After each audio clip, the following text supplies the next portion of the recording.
Eh bien, salut à tous, on se retrouve aujourd'hui pour une nouvelle vidéo. Donc, dans cette vidéo, je vais vous présenter la Coupe du Monde 1978. Donc, vous vous dites pourquoi je présente particulièrement celle-là? Parce qu'en fait, je recherchais sur YouTube et j'ai vu qu'il n'y avait pas beaucoup de YouTubeurs qui ont parlé de cette Coupe du Monde.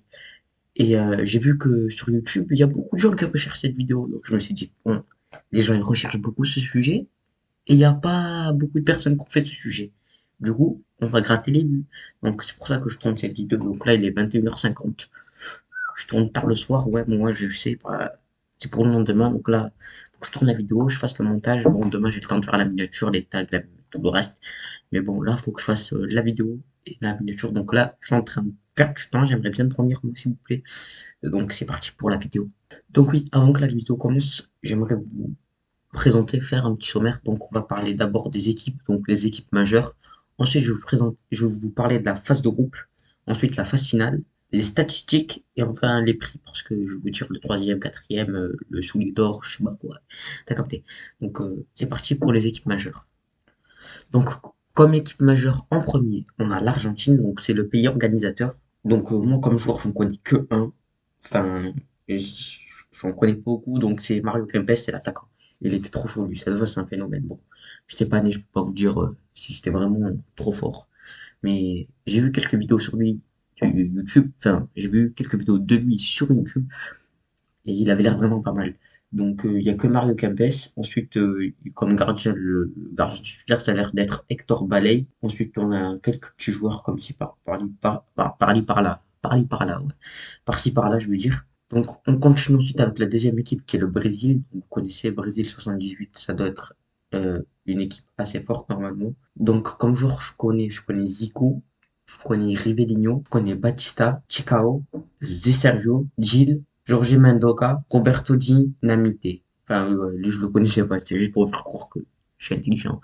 En gardien, il y a Léao aussi. Bah, pas l'attaquant du plan AC, pas l'ancien attaquant de Lille. Un ancien gardien qui est trapindu, il est sûrement mort aujourd'hui, frère. Enfin, je sais pas, faut que je recherche. Faut être curieux dans la vie, qu'est-ce que tu veux que je te dise? Comme autre équipe, on a la fameuse équipe. Équipe de France.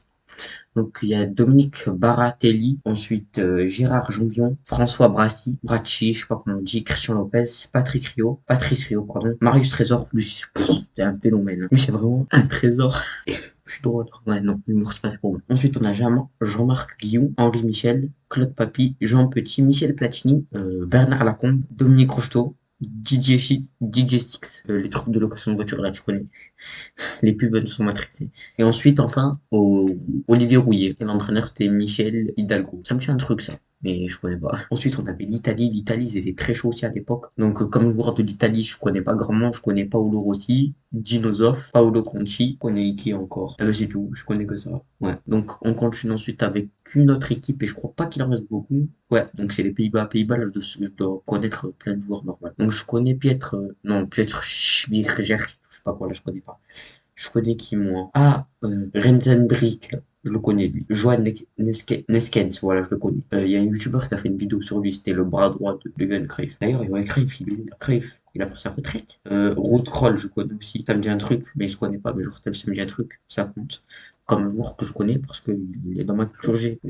Ensuite, comme dernier joueur, il y a la République fédérale d'Allemagne. Donc, comme joueur, je connais Karl-Heinz Rummenigge, Dieter Müller, pas Müller, Müller. Ensuite, bon là on va se marrer, je les connais pas. Donc on a Antti Müller, son frère, Erich Bernd Kuhlmann, Gerd Zewe, Rudiger Abramsik, Klaus Fischer, Heinz Floe, Rainer Bonhoff, Harald Konopka. Alors lui, il est tarpingalaire, c'est Hans-Georg Schwarzenegger.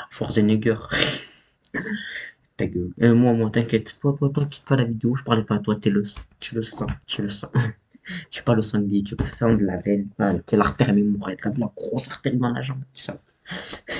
Bon, on continue avec une autre équipe parce que là, un peu parti en cacahuète. Donc là, on va continuer avec la phase de poule. Donc le groupe 1, il y avait l'Italie, l'Argentine, la France et la Hongrie. Donc l'Italie, ils ont fini premier avec 6 points, 3 matchs, 3 victoires. Oui, parce que je crois qu'à l'époque, une victoire c'était 2 points. L'Argentine, une défaite contre l'Italie, 2 victoires. Et la France, une défaite contre, une victoire contre la Hongrie et 2 défaites contre l'Italie et l'Argentine. Le groupe de Pologne, République fédérale d'Allemagne, Tunisie, Mexique. Donc, premier Pologne avec 5 points, République fédérale d'Allemagne, 4 points. Et Tunisie, 3 points. Donc la Tunisie, ils ont failli passer parce que la Tunisie, ils ont fait 0-0 contre l'Allemagne, ils ont gagné le Mexique et ils ont perdu 1-0 contre la Pologne. Donc ça aurait pu être énorme la Tunisie qui passe. Je pense qu'ils étaient dans l'une de leurs âges d'or, entre guillemets. Ensuite, on a le Brésil qui a fini premier dans le groupe 3, l'Autriche deuxième, l'Espagne troisième et la Suède quatrième. Groupe 4, il avait l'air vraiment traîné et les Pays-Bas ont fini troisième, l'Iran dernier, l'Écosse deuxième. L'Écosse ont fini devant les Pays-Bas. Tu rêves pas. Et ensuite, on a Pérou qui a fini premier. Ensuite, comme vous savez, il y a deux phases de groupe pour les deux premiers. Donc, dans le groupe A, on a Pays-Bas premier, Italie deuxième, Autriche. Comment ça se fait les Pays-Bas, ils sont passés? Je crois qu'ils ont fini meilleur troisième, je sais pas ce qu'ils ont gagné. Parce que ils ont fini troisième ex aequo. Ah non, non, ils ont fini deuxième.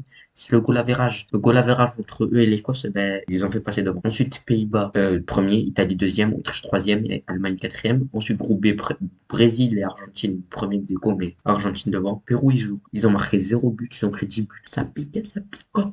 Et ensuite, il y a la Pologne troisième et Brésil deuxième. Ensuite, donc pour le match de la troisième place, il y a eu Brésil-Italie 2-1 pour le Brésil et la finale 3-1 pour l'Argentine contre les Pays-Bas. On va passer tout de suite aux statistiques.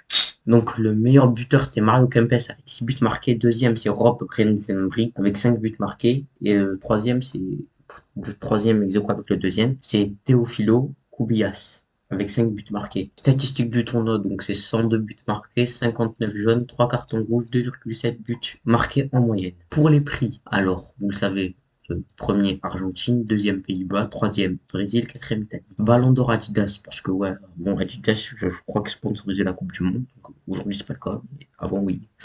Ballon d'or, donc Mario Kempes, Silver Ball, Paolo Rossi, et Bronze Ball, c'est Dirce. C'est un Brésilien. Soulier d'or, Mario Kempes, donc ça se voit qu'il a été vraiment au choix à cette époque-là, enfin, surtout cette Coupe du Monde, c'est normal, il était à domicile. Silver Shoe, c'est Teofilo Cubas. Et Bronze Shoe, c'est Rob Rensenbrink. Meilleur jeune joueur, c'est un Italien, Antonio Cabrini. Cabrini.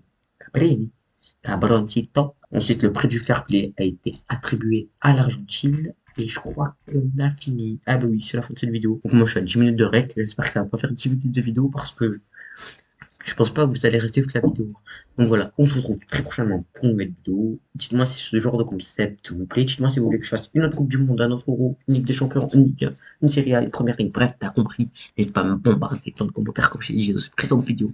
Fais-moi que des pavés. On se retrouve très prochainement pour une nouvelle vidéo. Ciao!